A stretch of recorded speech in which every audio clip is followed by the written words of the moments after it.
হরে কৃষ্ণ। আজকে আবার আমি আপনাদের সামনে চলে এসেছি নতুন একটা ভিডিও নিয়ে। আশা করি আপনারা ভগবানের কৃপায় ভালো আছেন এবং সুস্থ আছেন। আমিও ভগবানের কৃপায় ভালো আছি এবং সুস্থ আছি। আজকে যে আমি আপনাদের সামনে নতুন ভিডিও করছি, এই ভিডিও বিষয়বস্তু হচ্ছে পূর্ব জন্মের পাপের ফল। তাহলে একটা গল্প বললে আপনারা ক্লিয়ার হয়ে যাবেন কিরকম পূর্বজন্মের পাপের ফল আমরা ভোগ করছি। শুনুন, সোনারপুর গ্রামে এক যুবক খুব অল্প বয়সে, মানে তরুণ বয়সে সে চলে গেছে কাশী ধামে। কাশী ধামে গিয়ে নানা রকম শাস্ত্র অধ্যয়ন করে গুরুদের কাছে থেকে মানে যা যাবতীয় করে একটা খুব ভালো ধরনের পণ্ডিত হলেন এবং বৈষ্ণব হলেন। দীর্ঘ 20 বছর অতিবাহিত করার পর সে গ্রামে ফিরে এসেছে। সেই গ্রামে ফিরে এসে সেই রাজ্যের রাজার কাছেও খবর গেছে, হ্যাঁ এরকম একটা বৈষ্ণব কাশীধাম থেকে এসেছে। রাজা বলেছে যে ঠিক আছে, সেই বৈষ্ণবকে ডেকে নিয়ে এসো।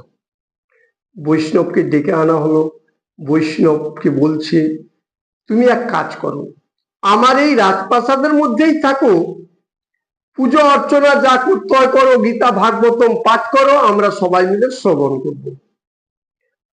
বৈষ্ণব বললেন, সেই পণ্ডিত বলছে যে না, আমি এই 4 দেয়ালের মাঝে থাকতে পারবো না, আর আপনার রাজা রাজপ্রাসাদের কোনো প্রসাদ খেতে পারি না, আমি ভিক্ষা করে খাবো। রাজা তখন করলেন কি, তার পুকুরের পাশে এক জায়গায় মন্দির করে দিলেন, সেখানেই থাকতে লাগলো। সন্ধ্যার সময় গীতা পাঠ ভাগবতম পাঠ করতেন, সকলে মিলে শুনতেন। এইভাবে করার পরে কিছুদিন পরে রাজা তার ছেলে বিয়ে হলো অন্য এক দেশের রাজার মেয়ের সাথে, রাজকুমারীর সাথে। রাজার ছেলের বিয়ে তো রাজকুমারীর সাথে হবেই। এবার বিয়ে হলো। বিয়ে হয়ে যেদিন বাসরে গেল, বিয়ে প্রথম রাত্রেই যে বাসর ঘরে গেল, বাসর ঘরে গিয়ে রাজকুমার শুয়ে আছে। রাজকুমার ঘুম পড়ে গেছে, চিৎ ভাবে শুয়ে আছে, আর রাজকুমারী চিন্তা করছে, আমি ছিলাম কোথায়? আমি আমার বাবার কাছে লালিত পালিত হয়েছি, আমার কত সখী ছিল, কিন্তু আজকে আমি অন্য জায়গায়, এইখানেই আমাকে জীবন কাটাতে হবে। এই নানা রকম চিন্তা, যেমন মেয়েদের বিয়ে হলে নানা রকম চিন্তা হয়, সেই রকম চিন্তা হচ্ছে। চিন্তা করতে করতে করতে করতে কখন রাত শেষের দিকে হয়ে গেছে। তখন হঠাৎ করলো কি, ঘুমাতে গেল। ঘুমাতে গিয়ে দেখলো যে পিঠে একটা কি যেন উঁচু হয়ে আছে। উঠে গিয়ে সে তোষক ছেড়ে দেখছে তলোয়ার, রাজকুমারের তলোয়ার। এত ভারী তলোয়ার, সেই তলোয়ারটা উঠাতে গিয়ে দেখছে যে তার বেদখানা সোনা দিয়ে বাঁধা। ইস, এত সুন্দর তলোয়ার! এমনি তার খাপটা খুললো, তেমনি তলোয়ারটা রাজকুমারের গলায় পড়ে গেল। ভাগ্যচক্রে রাজকুমার মারা গেল। এবার রাজকুমারীর চিন্তার শেষ নেই, আমি কি করলাম। ঠিক বেহুলা লক্ষিন্দরের মতো ঘটনা ঘটে গেল। যেই রাত্রে বিয়ে হলো সেই রাত্রেই আমি বিধবা হয়ে গেলাম। এখন কি করি? যদি আমি শ্বশুর শাশুড়িকে ডাক দিই, অর্থাৎ রাজা মশাইদের ডাক দিই, তাহলে বলবে 15টা মেয়ে আমার ছেলেকে খেয়ে নিয়েছে। না, এরকম নানা রকম চিন্তা করতে করতে ওই পুকুরের ধারে যে বৈষ্ণব ছিল, সেই বৈষ্ণব সকাল 4টার দিকে, ভোর রাত্রের দিকে স্নান করতে এসছে। কারণ বৈষ্ণবেরা 4টার দিকেই স্নান করে, 4টা সাড়ে 4টার মধ্যে। তখন স্নান করা দেখে হঠাৎ করে রাজকুমারীর মনে হলো না, সুযোগ তো এই সুযোগ। তখন রাজকুমারী তাড়াতাড়ি চিৎকার করতে লাগলো, বাবা মা, কে কোথায় আছো তোমরা, সবাই এসো, আমার স্বামীকে হত্যা করে দিয়েছে, রাজকুমারকে হত্যা করে দিয়েছে। সবাই মিলে আসলো, এসে দেখছে সত্যি গলায় তলোয়ার, হত্যা। তখন বলছে, কে করলো মা, কে করলো? এই যে এখনই সে হত্যা করে পুকুরে স্নান করে চলে গেল। সত্যি তো, পুকুরে স্নান করে গেল বৈষ্ণব। বৈষ্ণব তো নিজে কাজে স্নান করতে গেছে, কিন্তু এই রাজকুমারীর এই মিথ্যা কথা। বৈষ্ণব স্নান করেছে, স্নান করে চলে গেছে আমার স্বামীকে হত্যা করে। এবার রাজা কি করবে? যে বৈষ্ণব রাত দিন তার বাড়িতে গীতা ভাগবতম করছে, সে তো এরকম করতে পারে না। কিন্তু তার বৌমা যখন বলছে, কোনটা বিশ্বাস করবে? এবার বৌমার কথা বিশ্বাস করবে না বৈষ্ণবের কথা বিশ্বাস করবে, দ্বিধায় পড়ে গেলেন। এইভাবে করে দিয়ে সেই বৈষ্ণবের ডান হাতের কবজি পর্যন্ত কেটে নেওয়ার আদেশ দিলেন। তার নির্দেশেই ডান হাতের কবজি পর্যন্ত কাটা হলো।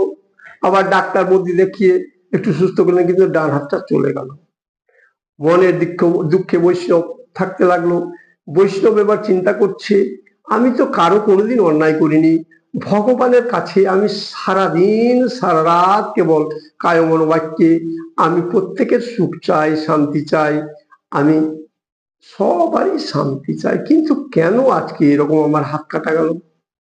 এরকম সময় হঠাৎ করে মনে হলো কাশী ধামে এক ত্রিকালজ্ঞ পণ্ডিত আছে। সেই পণ্ডিত ত্রিকালজ্ঞ অর্থাৎ পূর্ব জন্মে কি ছিলাম, এই জন্মে কি আছি এবং পরজন্মে কি হব, এই রকম 3টা জন্মকে সে জানতে পারত। সেই ত্রিকালজ্ঞ পণ্ডিতের কাছে গেল। ত্রিকালজ্ঞ পণ্ডিতের কাছে গিয়ে যেমনি গেল তেমনি দেখছে যে সেই পণ্ডিতের বউ উল্টা পাল্টা করে গাল দিচ্ছে, সেই পণ্ডিতকে উল্টা পাল্টা করে গাল দিচ্ছে, আমাকে টিটকারি মেরে বলছে যাও যাও চলে এসছে। পণ্ডিত মশাইকে বলছে, ত্রিকালজ্ঞ পণ্ডিতকে বলছে তোমার খদ্দের চলে এসছে। আমি চিন্তায় পড়ে গেলাম যে একটা পণ্ডিতের বউ এরকম হতে পারে? ঠিক আছে, কিন্তু ত্রিকালজ্ঞ পণ্ডিত তো সবই জানেন। আমাকে ডেকে বলছে, শোনো বাবু, বলো তুমি কি চাইছো, কি বলতে চাইছো, কি করতে এসেছো? তখন সম্পূর্ণ ঘটনাটা বললো। ঘটনাটা বলার পরে যত যা তাকে সম্পূর্ণ ঘটনাটা বললো। ঘটনাটা বলার পরে বলছে যে আমি এত ভগবানের নাম ধাম করি, তবুও আমার হাত কাটা গেল কেন? তখন ত্রিকালজ্ঞ পণ্ডিত বলছে, আগে তোমার কথা শুনবা না আগে আমার কথা শুনবা? কি বলুন, আপনি আগে আপনার কথাটাই বলুন, শুনুন। আমার বউ পূর্ব জন্মে ছিল গাধা আর আমি ছিলাম কাক। সেই গাধা একদিন নদীর ধারে চড়ছিল, তার পিঠে হয়েছে ঘা, ফোড়া। ফোড়া হলে মানুষ চুলকাতে ভালোবাসে, আর আমি কিন্তু সেই ঠোঁট দিয়ে ঠোকরাতাম, এই ঠোকরাতাম আর ও লেজ দিয়ে আমাকে তাড়ত। এই করতে করতে একদিন ঠোঁট সেই গাধার পিছনের যে ওই মেরুদণ্ডটা আছে না, সেই মেরুদণ্ডের মধ্যে আমার ঠোঁটটা ঢুকে গিয়েছিল। ছটফট করতে করতে গাধা সহ্য করতে না পেরে পাশেই নদীর মধ্যে পড়ে গিয়েছিল, আমরা দুজনেই মারা গিয়েছিলাম। সেই গাধা আমার স্ত্রী রূপে এসছে, আর আমি সেই পণ্ডিত হয়ে এসছি। আমার কথা শেষ, এবার আপনাদের কথা শুনুন। আপনি এই জন্মে বৈষ্ণব হয়ে আছেন, পূর্ব জন্মেও ছিলেন বৈষ্ণব, পূর্ব জন্মেও ছিলেন বৈষ্ণব। একটা কুটিরের মধ্যে, রাস্তার ধারে কুটির ছিল আপনার, সেই কুটিরের মধ্যে আপনি মালা জপ করছেন। সেই রকম সময় এক কসাই তার গরুকে কাটবে, মাংস বিক্রি করবে, কিন্তু গরুটা ভাগ্যক্রমে ছুটে গিয়েছিল। সেই গরুটা দৌড়াতে দৌড়াতে আপনার কাজ দিয়ে পালিয়ে গিয়েছিল। এবার কসাই সেখান দিয়ে আস্তে আস্তে আপনাকে জিজ্ঞেস করেছিল, গরুটা দেখেছেন, গরুটা কোন দিকে গেল? আপনি হচ্ছেন বৈষ্ণব, সত্য কথা বললেও এখানে গরুটার প্রাণ যাবে, বিপদ। আবার যদি মিথ্যা বলি, বৈষ্ণবেরা তো মিথ্যা বলে না, তাহলে কোনটা করব?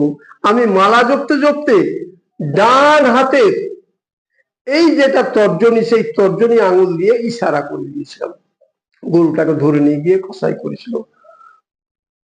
এবার ডান হাতের তর্জনী দিয়ে ইশারা করেছিলাম। এই জন্মেও আবার আমি হয়েছি বৈষ্ণব, তাই আমার ডান হাতটা কাটা গেছে। কসাইটা হয়েছে সেই রাজকুমার, আর যেটা গরু, সেই গরুর জন্ম হয়েছে রাজকুমারী হিসাবে। এখানে কারো কিছু করার নেই, নিয়তি কে ন বাধ্যতে, নিয়তিকে কেউ বাধা দিতে পারে না, যেটা ভাগ্যে আছে সেটা ঘটবেই। এই হচ্ছে পূর্বজন্মের কর্ম, আর সেই কর্মের ফলটা পাচ্ছে এরকম। তাই আপনাদের অনুরোধ করে বলছি আমার এই ভিডিওর মাধ্যমে, আপনারা এখন থেকে একটু সংযত হন। কর্মটা ভালো করার চেষ্টা করেন, কর্মটা ভালো করার চেষ্টা করেন, মহামন্ত্র জপ করার চেষ্টা করেন। গীতায় বারবার বলে দিয়েছেন, গীতার অষ্টাদশ অধ্যায়ের ৬৬ নম্বর শ্লোকে সর্বধর্ম পরিত্যাজ্য মামেকং শরণং ব্রজ অহং তাং সর্ব পাপেভ্য মোক্ষয়িষ্যামি মা শুচো। তুমি কোনো চিন্তা করিও না, আমাকে স্মরণ করো। তাই আপনাদের করজোড়ে অনুরোধ করছি, আপনারা এতদিন যে যা করেছেন দেখার দরকার নেই। আমার এই ভিডিও দেখে আগামীকাল থেকে অর্থাৎ এখন থেকে আপনারা প্রতিজ্ঞা করুন, কর্ম যেন খারাপ না করেন। কর্মর ফল আপনাকে পেতেই হবে, সে বৈষ্ণবী হন আর সেই সাধু হন আর চোর হন আর ডাকাত হন, দেখার দরকার নেই। কর্ম আপনাকে ক্ষমা করবে না। হরে কৃষ্ণ। যদি আপনাদের আমার এই ভিডিওটা ভালো লাগে তাহলে লাইক কমেন্ট শেয়ার করবেন, আর যারা নতুন দেখছেন তারা সাবস্ক্রাইব করে আমার পাশে থাকবেন নিত্য নতুন ভিডিও পাওয়ার।